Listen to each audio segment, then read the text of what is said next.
Hello, everybody. Welcome back to South Bay Sit Downs. This is number 5 here. It's Adam Fardaressian, owner of South Bay Sports Trading and head coach of our Trotsky national teams. I got Tommy Cardiel again with us today.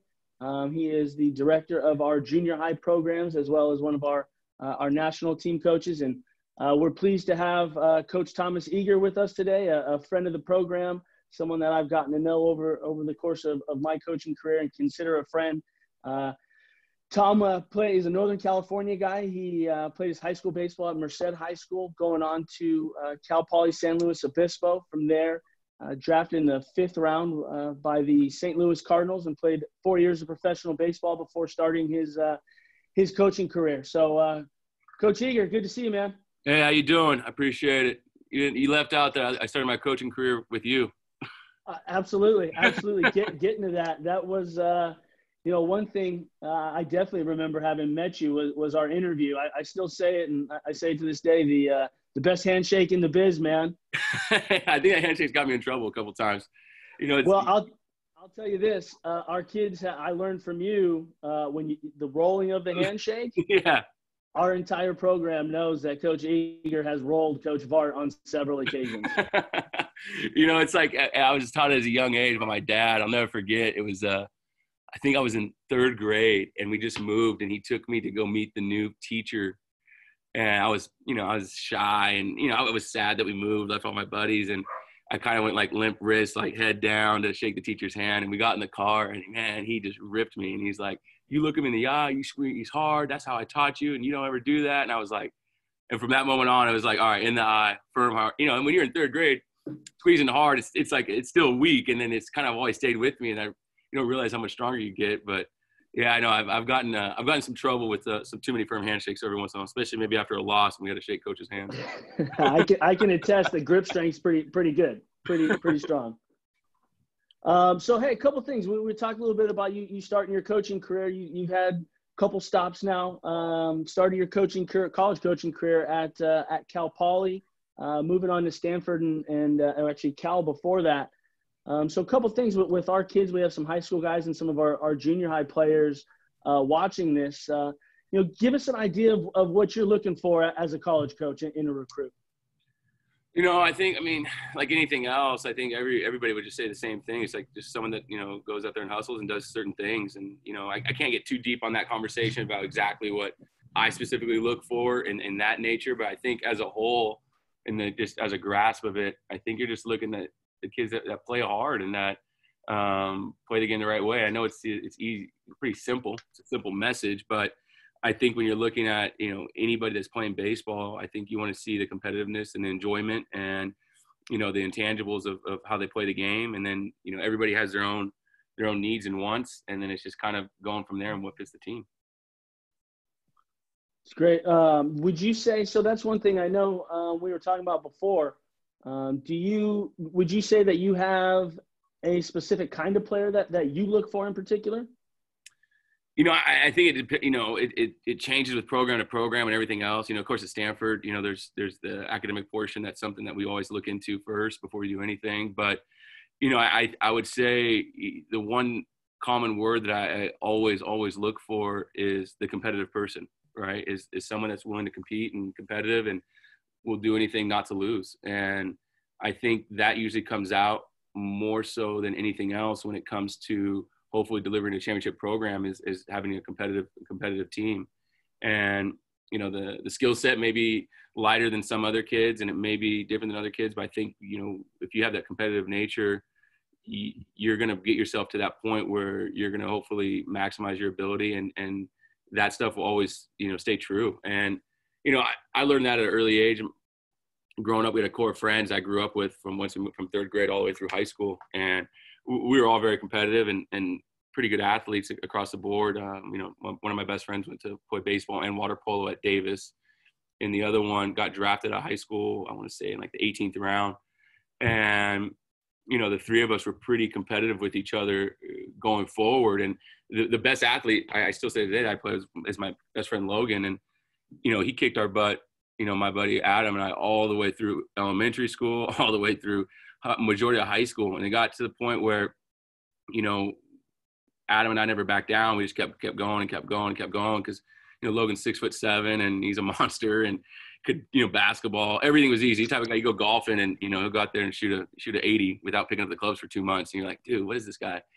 But one thing I saw was just my work ethic compared to his, and eventually it got to the point where around junior year of high school, especially baseball, it was, yeah, he's way more gifted than I am, but I wasn't ever going to back down.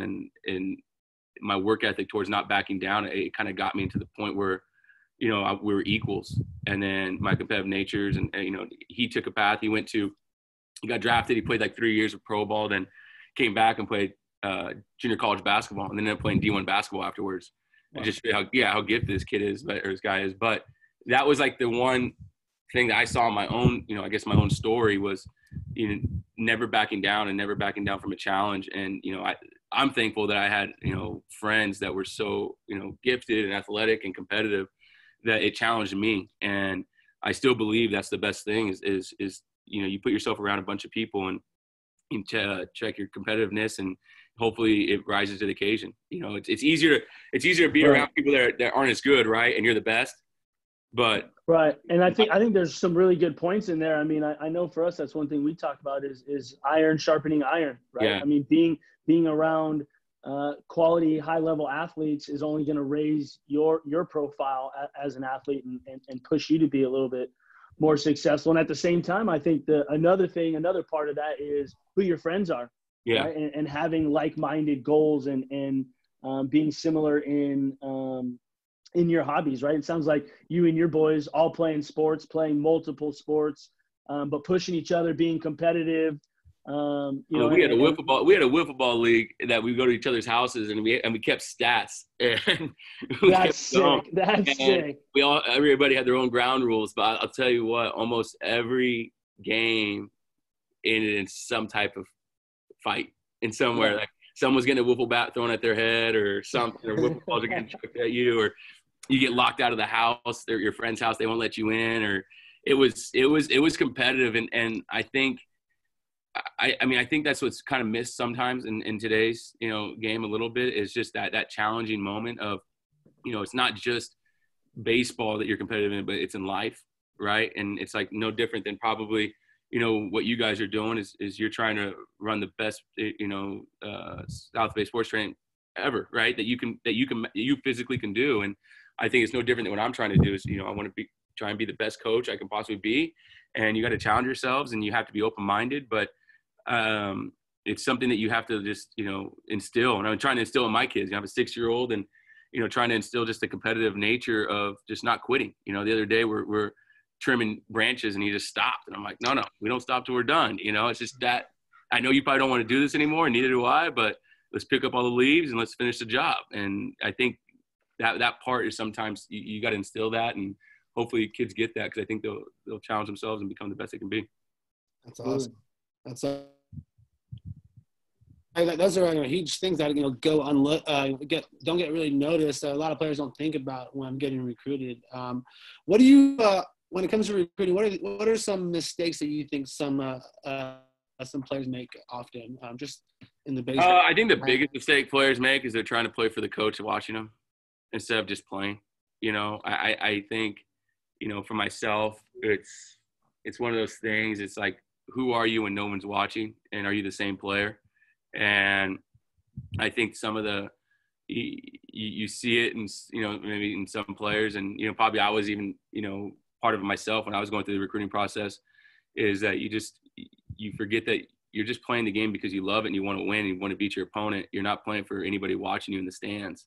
Mm-hmm. And and I think that's probably one of the biggest things that gets looked down upon. Not looked down upon, but it's something that's always you just wish that the players would just play and not worry so much. They worry about what other kids are doing, what other kids are getting committed and everything else. I think everybody has their own story when it comes to this, and they just have to let their story happen. If you try to force it or try and be somebody you're not, then it's probably going to be a longer process and a failed process. And if you can just stay true to what you're doing and, your path, and not let anybody else, get in the way of it, and don't worry about what anybody else is doing. It's like I always tell, it's like, hey, be a horse with blinders on. Just look forward. Don't look anywhere else.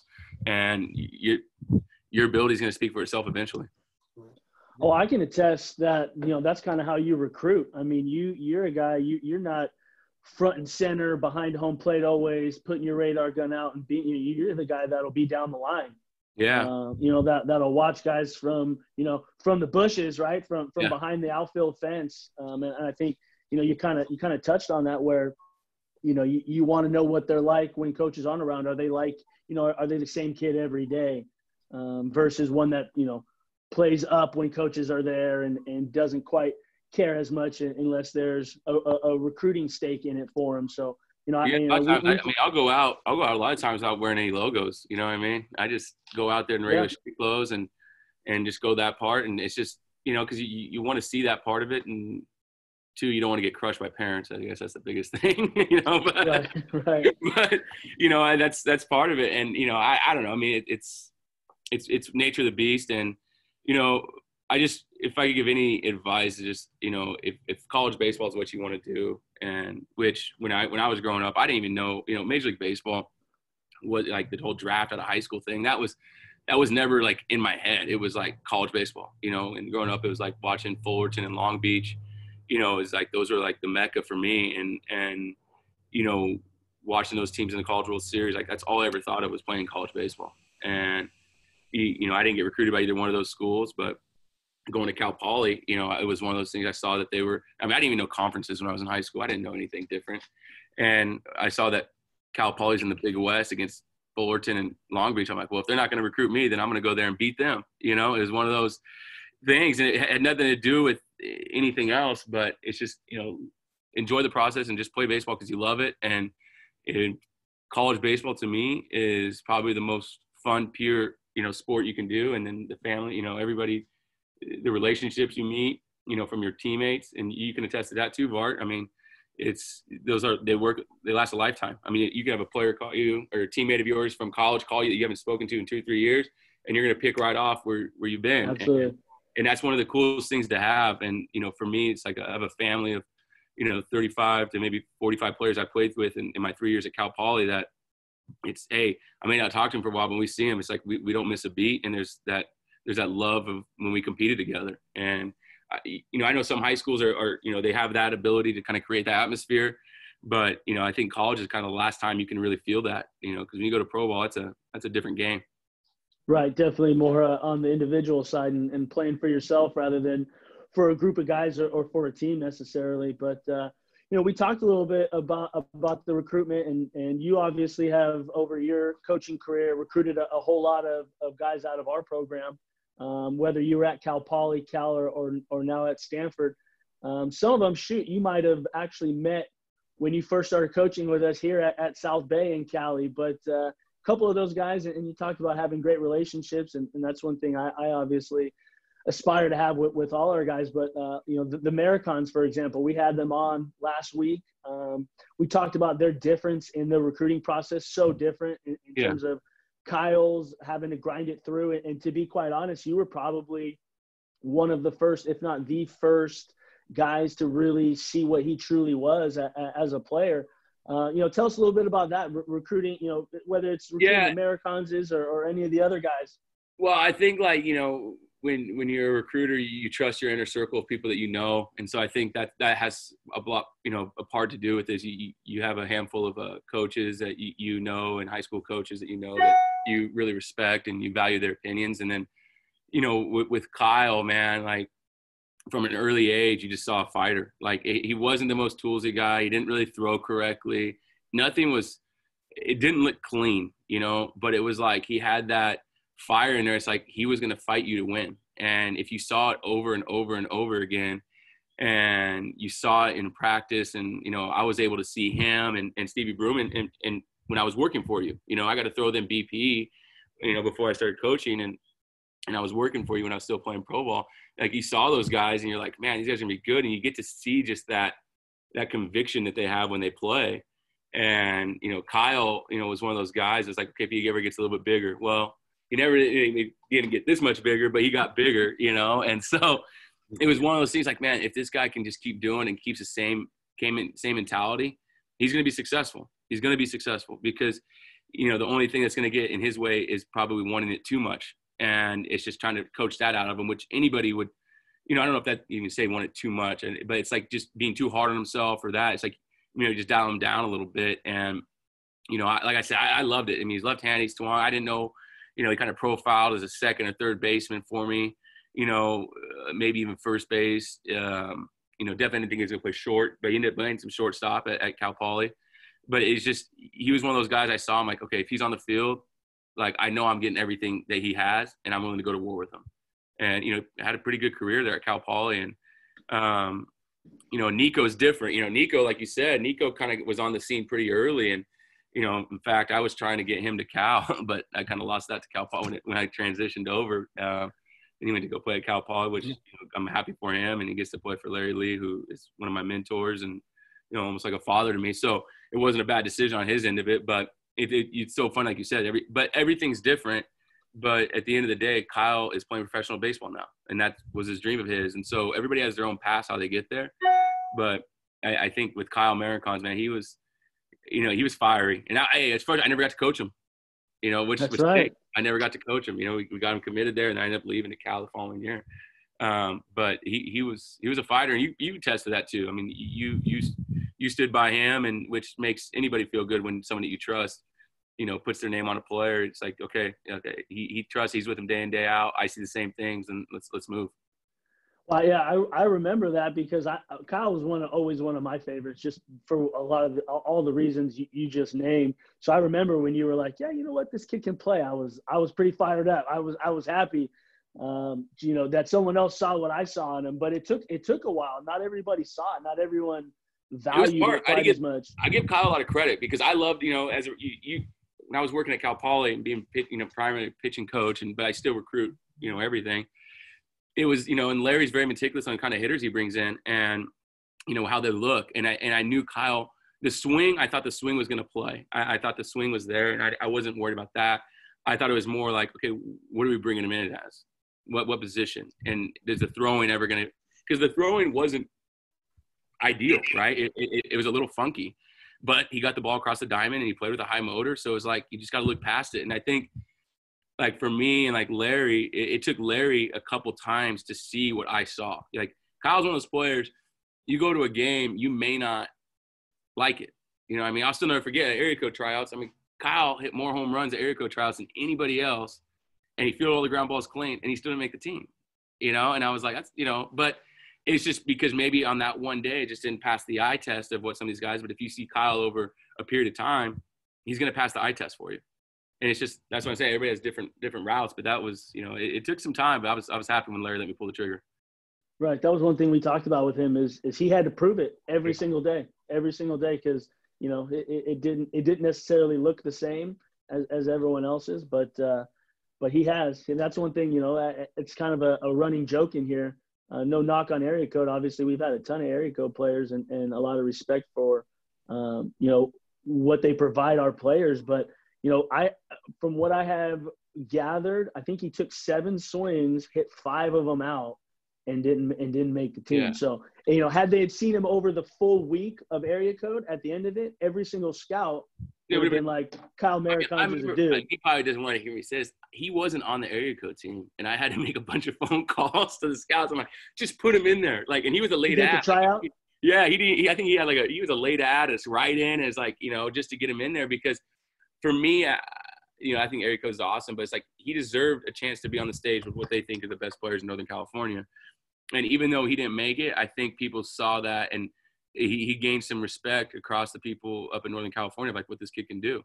And, no different than when I played Kyle in a summer league, a collegiate summer league that never takes high school kids. And he was able to go out there and, and I swore by him and you had to swear by him. And I had to get a scout to call the coach and swear by him. And like this guy – and so, he ended up going there 2 years in a row that, they liked him so much there. It's just, he's one of those guys, like he's never let me down, because I put my name on him and he's never gone anywhere where he's done something wrong. So it's like, until the day I die, if somebody calls me about Kyle or whatever, I put my name on him because he's never let me down. So speaking of a new recruit, you guys got a 2020 left-handed outfielder from Valley Christian and Trotsky baseball, Eddie Park. Talk a little bit about Eddie. Yeah, Eddie, you know what, man? Eddie, that was it was kind of similar too with Kyle, right? It was fun. I swear, every time I went and saw Eddie play, he never got a hit. And that was our running joke. And like, you know, we'd sit there. I'm like, Bart's like, man, he's hitting 350 right now as a sophomore. Look at him. And I'm like, dude, I've seen him play like 5 times. He's never gotten a hit. Like, are you guys padding stats? Or we'd be at Arizona or whatever. We'd be on Arizona, and all of a sudden, you know, I go watching a bat, doesn't get a hit, and I go to another field to watch a kid pitch, and all of a sudden I come back, and you're like, you just missed Eddie, you should have double. I'm like, man. I remember sending texts in the dugout. He would walk away, Eddie would hit a double, and I'd be like, you just missed a double. And he's like, no chance. No chance. It was seriously, it was like a running joke. And but the thing is, like, you saw it, right? That the kid had, you know, I probably say, you see it more like when you're looking at pitchers, right? Their competitiveness, just because it's on every pitch and what they're doing. And hitters, it takes time. It's over at bats. You see like really what kind of hitter this kid is. Right. You know, you can always evaluate the swing, but like what kind of makeup does he have in the box? Like, is he trying to hit the ball off the, you know, pitcher's head, or is he trying to perform a swing or whatever? Right. And I think seeing Eddie pitch kind of helped, you know, even though we were recruiting him as an outfielder, I think seeing him pitch, you could see the competitiveness in there, which then in turn you saw it in the at-bats, right? It's there. You knew that. So that checked that box. You know, evaluating the swing play, the athleticism, all that played. And so it was fine across the board. It took a while because I never saw him hit. And so, I mean, it was hard. I mean, I think he actually came to one of our camps. And finally I told, I think, Coach Esker and Tommy, and I think Jack Martyr was there, and I was at Stanford. And I was like, all right, I'm not going to say anything. You guys have to tell me if you like him. I like him, even though I've never seen him get a hit, and which is probably the worst thing I can tell you guys. But you guys need to make, you know. And so, Sure enough, I just kind of stayed out of it and didn't say anything. And he did well, and it worked out. And, you know, now he'll be coming to Stanford next year. He signed an NLI, and so he'll be coming to Stanford next year. He better find a way to start getting some hits around you, though. He's going to be in trouble. I might be going to the bathroom every time he comes up to the bat. Every at-bat, you're down in the bullpen. Hey, I'll go down to the bullpen and turn my back or something. So, yeah, but no, we're excited. We're excited. I mean, good kid. And, you know, like I said, he's a competitive kid, and you see it. And so, like I said, we're excited to see him and see what he can do. And, you know, and to his own credit, I was at Area Codes when he made the Area team watching him, and he got a bunch of hits. So, I mean, I think hopefully that thing's gone. Maybe it was just when he played for me and you watched him, and in which case that's fine. Yeah, exactly, because he's done playing for you. Unfortunately, right? We were shooting. Just don't come to any game. Thinking about starting playoffs pretty soon here, but man, yeah, he was another good one. Another kid that, I mean, shoot, he basically grew up in this building. We have videos of that boy downstairs throwing bullpens and taking swings at like 8 years old. But yeah, it's one thing. And the funny thing is, you mentioned, you know, you saw his competitiveness as a pitcher, even though, you know, pitching is not something you ever really saw him as. Yeah. But you know, just that opportunity to see him in different situations and different aspects of the game. And you can see, you know, the true colors of a guy in that situation. But he's as competitive a hitter in the box as you got. I mean, that boy, he wants to hit balls hard, and he does not want to strike out. He hates swinging and missing. Between him and Stevie Berman, I don't know two kids that hate swinging and missing more. But good for us. Absolutely. So we've actually rolled out a calendar for our players, and we rolled out routines for these guys, and really good workout routines, and we have it all laid out for these guys. Can you kind of speak towards you know, kind of staying busy during these times? I know you can't get too. Yeah, I mean, I think you look at this thing. I mean, and what we're dealing with right now, right? It's no different than what I'm doing with my son. You know, it's like, you know, he got his flag football.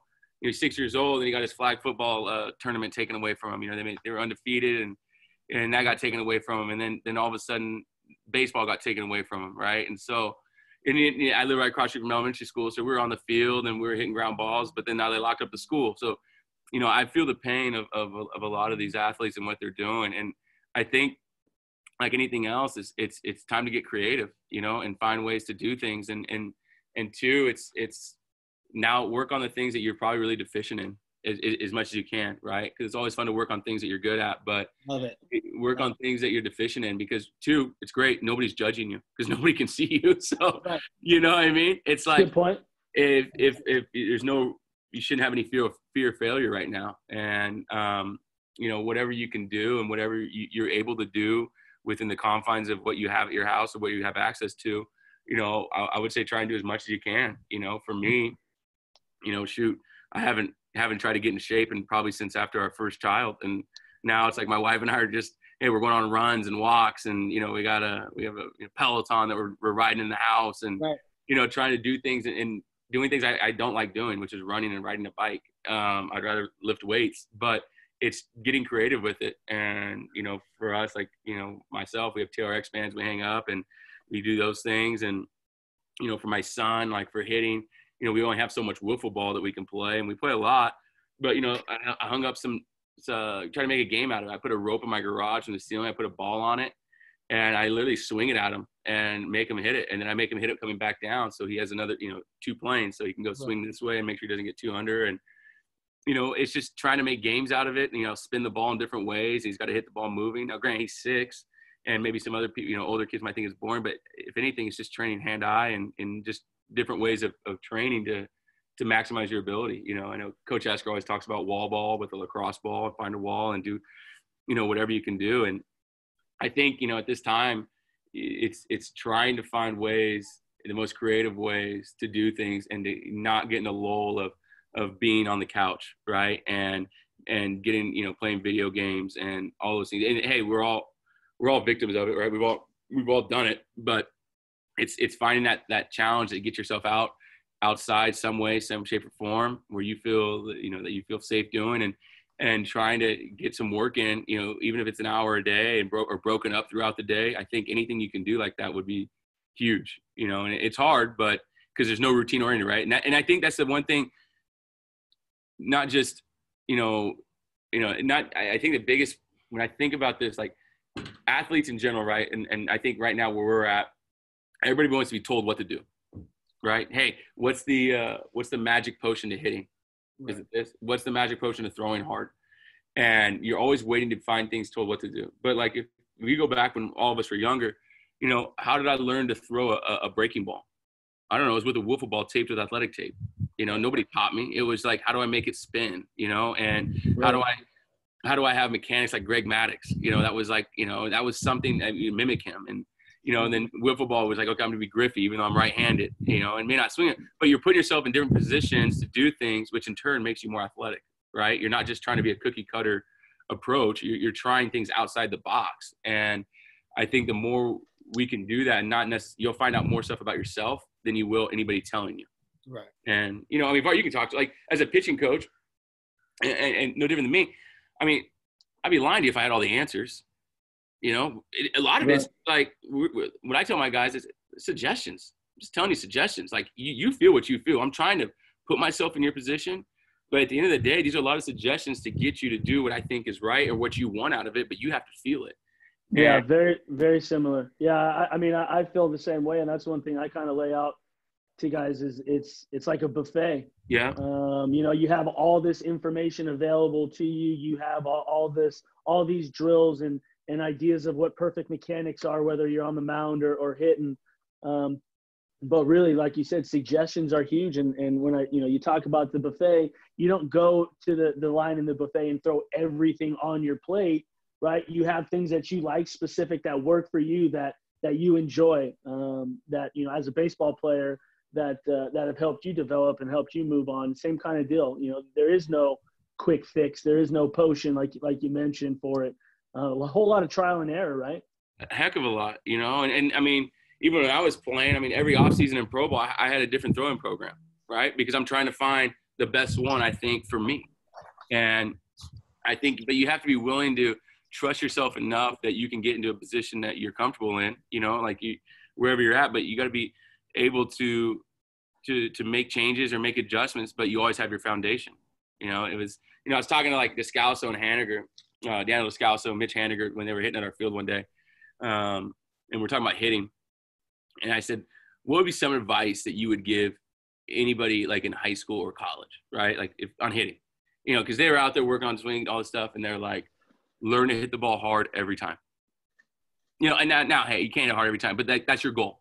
It's not about anything else. It's like, And they were saying, like, once you have the foundation of knowing your swing and how to hit the ball hard, not necessarily in the air or, you know, whatever, just hit the ball hard, then you have a foundation of your swing. Now you can start making adjustments, right? Oh, I want to get a little bit more loft in my swing, or I need to get a little bit, whatever. But you have your foundation of hitting the ball hard consistently. Right. And, you know, and it's as simple as it is. It's like, until you can hit the ball hard consistently, then I wouldn't do much, right? Figure out how you're going to hit the ball hard consistently and then go from there. And probably a lot with mechanics and pitching. It's like, until you feel like you can repeat consistently, no matter how hard you're throwing, don't do too much until you can repeat. Like, yeah, I can throw the fastball away or fastball in or whatever. And then after that, then you can start trying to add more to your plate because you already have a good foundation. Good stuff. That's good stuff. Staying busy is important. I heard you bring up Coach Esker and wall ball and how he likes to do that. I'll tell you, when I was playing, I used to work Cal camps when he was the head guy at Cal, and he'd get out there and he'd field ground balls every once in a while. And I was impressed, and I was still playing at that time. I haven't played for over 10 years. So, I mean, is he still picking it out there? Or? Oh, yeah. He does every day. Every day. Awesome. Oh, yeah. I mean, we start every day practice with pitcher, first base, and we do covers, right? And then we'll do, you know, 1-6-3s, and he's out there doing the turns. You know, he's out there doing all the turns, and he's out there constantly. I mean, he has a glove on his hand almost all practice long, and yeah, he get in there and mix it up. It was yeah, he loves it. I mean, and he likes to do it. And he likes to get creative, and he likes the guys that lets him have fun and, you know, feel things differently. But I think it's just for him that it's easier for him to teach that way, right? It's easier for him to teach, and I think he just wants to stay youthful. Yeah. He caught my attention as a player, I'll tell you that. Yeah. No, he does. I mean, shoot, in our camps he does. He always is taking ground balls out there with the players and doing it's fun. As a coach for me, it's like, man, he has that much energy, you know, being older than me. I'm like, okay, I got to step my game up. Like, just stay hungry and stay motivated and don't ever think about getting lazy. That's what the Peloton's for, man. I know. Hey, I'm on it. I'm on it. I haven't missed a day. I've got I think I'm at 29 days in a row of either running or riding the bike. I have the Peloton app. So like that, man. That's pretty good. That's pretty impressive. Yeah, I'm trying. 29 or 30 more days than I'm Pelotoning.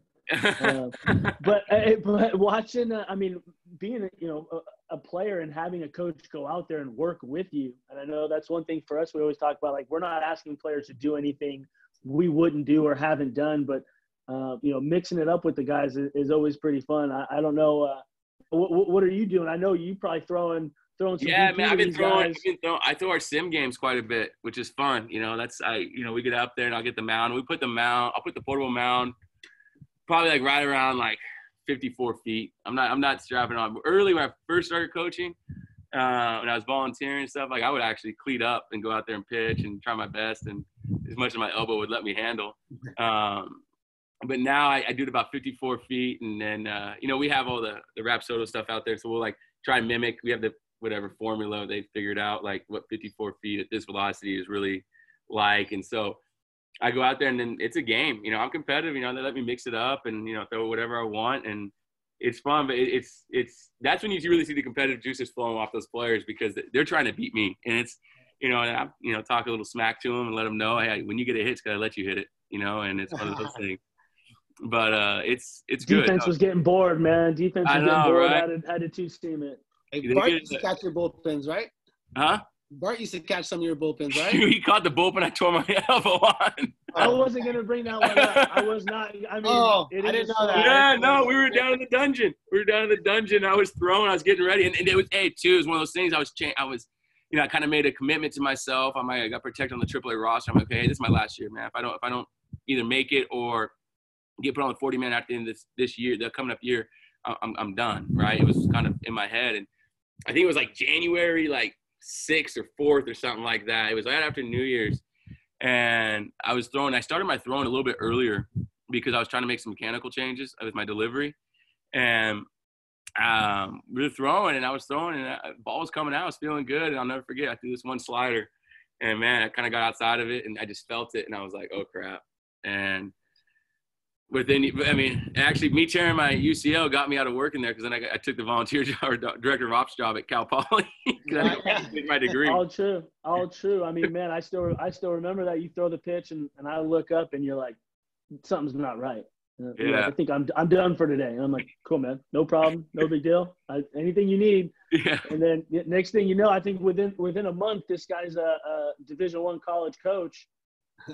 Started his career, but shoot, I mean, looking back, man, it worked out pretty good. I mean, yeah, I tell people that all the time. It's like, the hardest conversation I had when I decided not to go back and not get it, have the surgery and everything else and go back to playing was the hardest conversation was with my dad, right? Because he's been with me every step of the way, and he wasn't one of the dads that ever pushed me to do anything or anything like that. That was never his deal. He's kind of an old school approach, like, I'd get invited to this thing or that thing. He goes, no, if you're good, they'll find you. I don't care. I'm like, well, I can go play for this. No, you're playing for your Legion team, when Legion was still around. And so, but he never was a rah-rah guy. He always kind of sat in the background. And, but I remember the day that I told him that, I said, hey, I'm going to hang it up. He was pissed because he thought I was taking the easy way out. He thought that I was giving up on something. And like, I had to, sit down and tell him, like, no, it's not about me giving up. I just don't have the energy or the passion to go through this. Like, I'm ready to start the next chapter of my life. Like, I'm good. I mean, I'm not going to have any regrets. And that's something I've always told myself, don't have any regrets when you're done playing this game, which I don't. And, now being 34 years old, I don't look back and have any regrets. And shoot, I was engaged at the time, and my fiance and now my wife, she was like, you're not quitting because I don't want you to be that, blame it on me or blame it on that and, all that stuff. And not once, I said I have zero regrets. So the hardest conversation with my dad when that whole situation went down. But then once he saw it and we sat down and had a man-to-man talk, he's like, okay, then do, as much passion as you had trying to make it to the big leagues, you better have the next passion to do what you're going to do next. And right. Coaching, I lucked out. People always ask me, how'd you get into coaching? I go, man, right place, right time. That's kind of how it went down. And I was lucky enough to have some good teams at Cal Poly, and Coach Esker got me to Cal, and, then he brought me with him to Stanford. So it was kind of, a lot of good things happened in a small period of time. Right. I would say, I mean, shoot, if that happened in January, you were back at Cal Poly before the spring started. Am I right? I got back there. So I mean, in January, by the time I got everything settled, I think I missed I might've got there right when the season started. Yeah. So I got there right when the season started, and then I was there for that season, one more season. And then I was the paid pitching coach because the pitching coach left to Washington. Right. Yeah. JK went to UW by your third year of college coaching. Yeah. Pitching coach at Cal Poly. At the time, correct me if I'm wrong, weren't you guys like number one in the country for a couple of weeks? Yeah, in my second year there. So okay. My first year of coaching was 13, and we went to a regional at UCLA, and then we lost there. And then in 14, that's the year we had it really going. We were ranked number one at one point in time, and we actually hosted a regional and won the first ever Big West championship at Cal Poly. Wow, that's cool. So it was a good deal. I think, well, one guy on that team, Calamini was on that team. Yeah, right? Justin Calamini. Yeah, Bellarmine. That's another guy. Yeah, he was a stud, man. And you know what? He was a late bloomer, and it took him a while to get going. And I don't know. And in fact, I think when he was a junior, wasn't he playing on the JV team? So that's another great story. And yes, you have a great memory. He was a junior on JV. So this was the deal. I still remember when he committed, I was like, Thomas, this kid hasn't thrown. I loved him. I was a big fan, but I was like, Tom, he hasn't thrown a high school inning. And you were like, I don't care. I love him. But yeah, he had thrown. He was a junior on JV. He kind of tore it up over there. But yeah, he hadn't thrown a varsity inning before his senior year of high school. And it was hard. But had a college commitment. Yeah, that was one of those things where I think over that summer we saw him enough, and it was going into his senior year, he once again come from people that you respect and their opinions and you get to see the growth of it. And I think also I kind of knew him too, if I remember right, because he was coming in and working with you guys when I was working there, when was it Matt Round and who's the little guy? Dylan Steele. Dylan Steele. Yeah, he was all in that group, I think, and so I kind of knew him a little bit, but I, not too much. And then, when that whole thing kind of clicked, I had at least a little bit of history with it, and then with what you guys do and knowing what you guys do there, and then what he did at JV, it was on JV, and then seeing the growth in the summer, you're like, he has a chance to be pretty special. Yeah, it was freshman All-American or something like that. Yeah, he threw a lot for us that year, man. I mean, I'll never forget there was a start against Irvine. He threw 78 pitches in a start. I think he went 6 innings, and he threw 75 fastballs. Wow. Who's calling pitches? That was more Larry, I think, that day, and it was me too. But I think it was just they weren't hitting this fastball for whatever reason. We were just throwing fastball. I think we tried one changeup or breaking ball, and we just kept going fastballs. And I think he went maybe 6, past 6. I don't know, but he was rolling. I'll never forget. I still remember that. That's a good story, and I doubt you remember this, but he had just in his freshman year threw a game at Santa Clara. I think so. All family, friends, everybody. He's playing against former teammates. Obviously a school around the corner from his high school.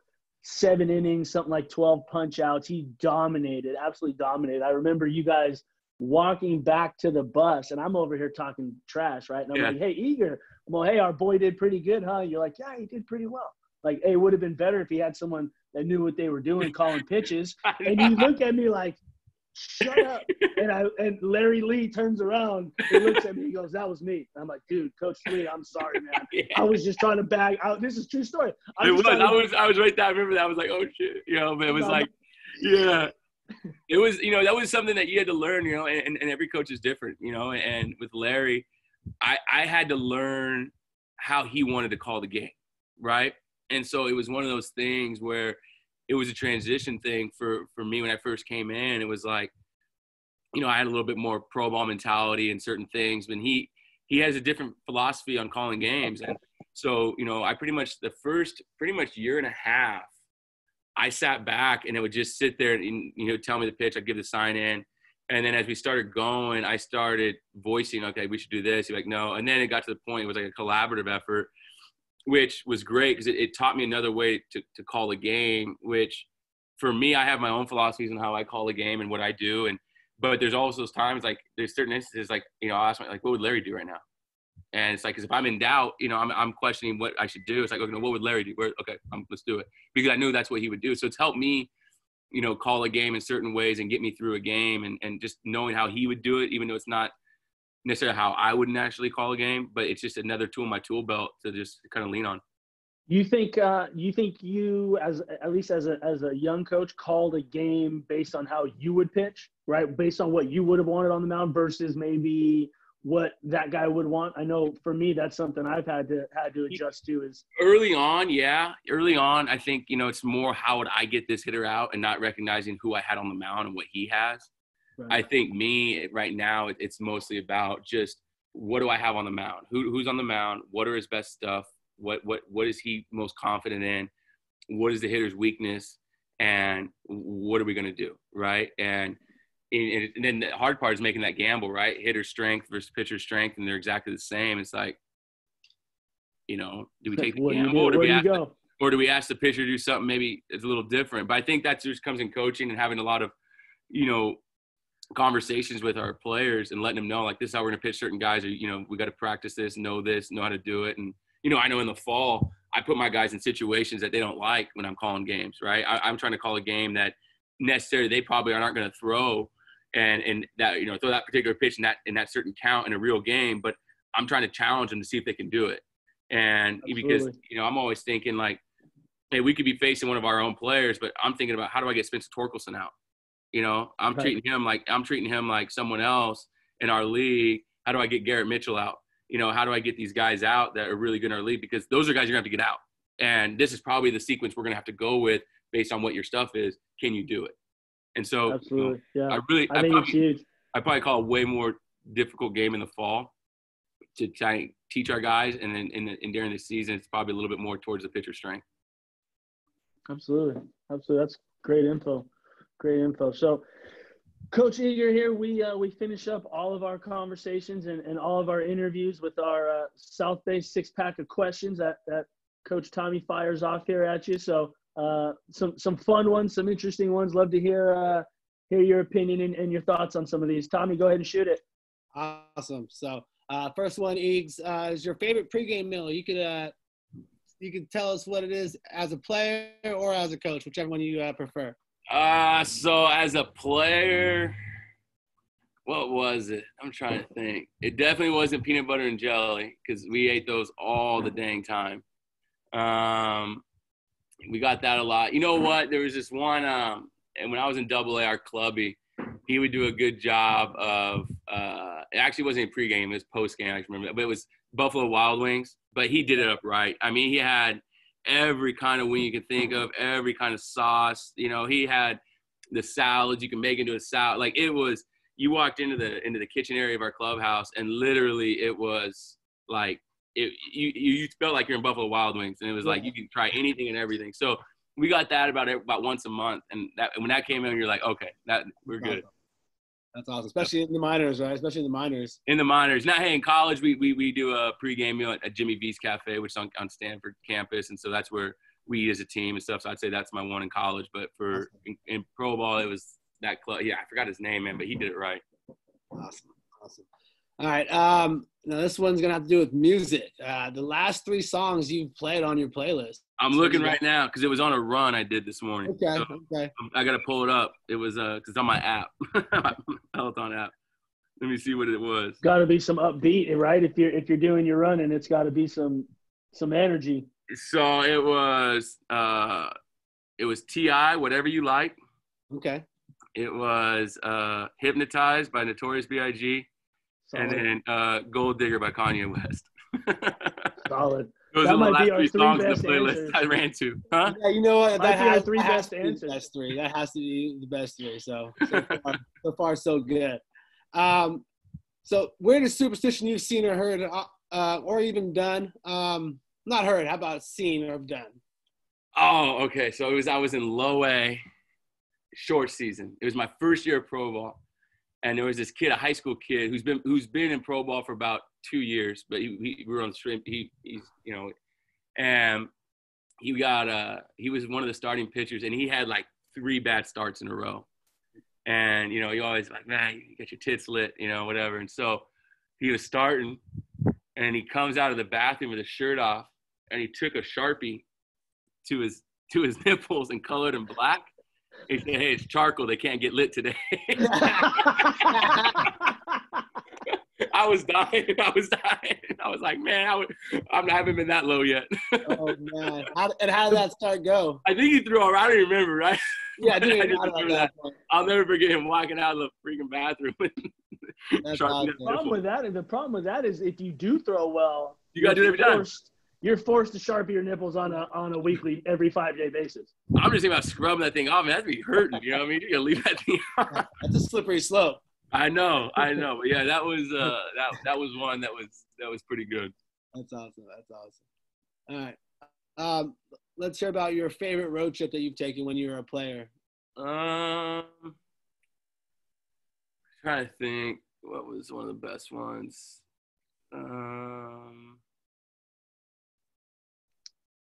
When we went down, well, that wasn't the best one because that was like an 18-hour bus ride, but it was a cool place to play. Let me think. I gotta think about this one for a second. You know what? One was kind of cool. One was kind of cool, and it didn't have a lot of fans at, but even though I grew up a Giants fan, was when I was in high A in the Florida State League, we went and played at the Yankees. We went to go play the Tampa Bay Yankees or whatever. I don't even know what the team is over there. And it was the big league spring training field, which that's what they all are when you play there. You play in their big league parks. But that was cool. You're sitting there, you're like, man, Jeter's been out here. Mariano Rivera. You're thinking about all these guys that have like, I'm shagging balls in center field, and I snuck in and took a ground ball at short. Just be like, I'm like, that's what Jeter did. So that to me, I've never really been like that caught up on fields or places or anything like that. Right. But I remember specifically playing at that park when I was in high A, being like, okay, I got to take a ground ball short, just some way, shape, or form. And that's awesome. And then I got to pitch in the game. And you're like, man, there's been some great people on this mound pitching. And that's the only time I've ever kind of been like, okay, this was cool, was playing in that ballpark. I'm sure you got the worst road trip for us. Something that. Yeah. So there's a couple. I mean, there's a lot. One of the worst ones. One was when I was in low A full season. We went to go play at, I think it was Clinton. Oh. And I think there's a dog food park there or something. We've heard that, yes. I mean, and it smells like dog. That was freaking terrible. That was one. Another one was when I was in the Penn League. we went to go play at a place called Oneonta, New York. And man, the worst hotel, worst food, worst locker room, like bad, like so bad that I'll tell you this: we check into it was a motel, and we check into the motel, and it's like a horseshoe of hotels, right? And our bus pulls in, and so we all pull in, and we all get out, and we're all going to our rooms.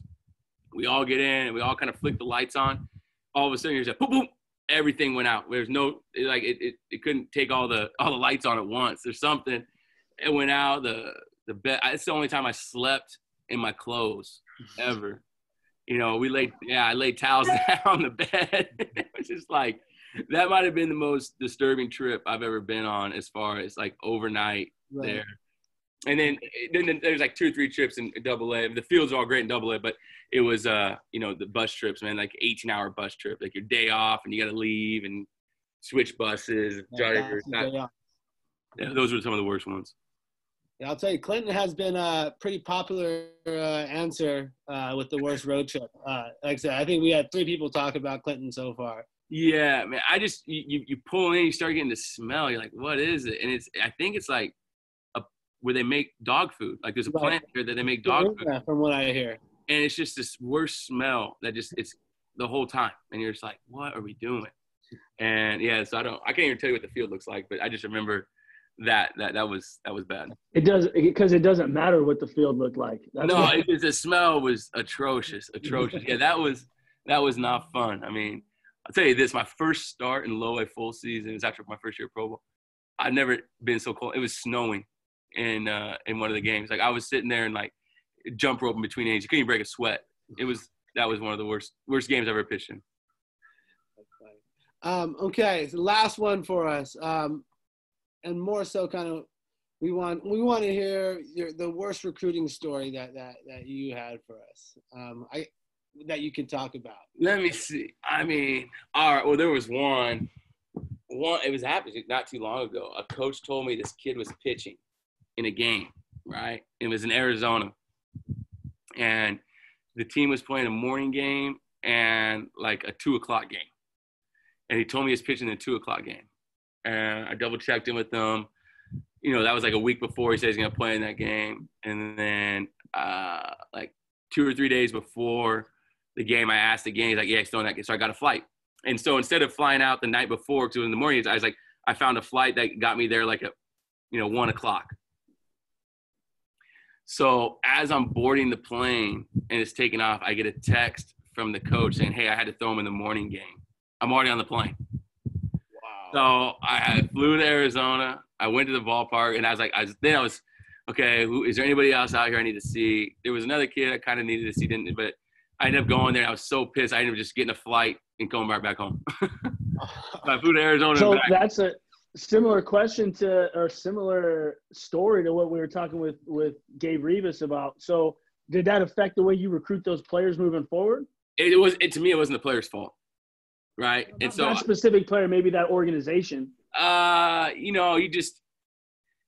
try to put myself in their shoes sometimes, right? Because it's like there's no different. Scouts are always trying to get our rotations, when we play and things like that. And sometimes you don't know and sometimes you do know. And sometimes there's changes you have to make because we're trying to win every game. And, maybe and for whatever reason, that coach felt like he's trying to win because that's what his players want to do. And so you try to feel for it. You just kind of wish that it would have been different, right? But at the end of the day, it's like I don't hold it really against anybody, because I do it to scouts all the time, and so I know the feeling. It goes both ways, and so you just kind of have to remind yourself that you're doing the same thing to these guys that scouts are doing to you, and it's just sometimes you just don't know, and sometimes there's changes to games, and sometimes you're going to throw a game because the game you never know how the games work out, so.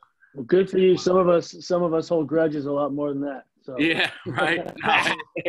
I've held some grudges before. I mean, I remember, with Calamini, with Nate Trotsky, man, I'll never forget. I think it was a senior fall classic, and I was trying to get Calamini committed, and he was like, no, he's got to go to the senior fall classic uncommitted, and I was like, man, no, I got to get him. I remember being on the phone with you, and I'm like, what are we doing? And I'm like, this ain't right now. And finally, it didn't matter. He ended up committing, but it was like, you you get into this thing, you get competitive, and you want these guys. But it was, I'll never forget me in my backyard talking to Nate and talking to you, be like, what are we doing?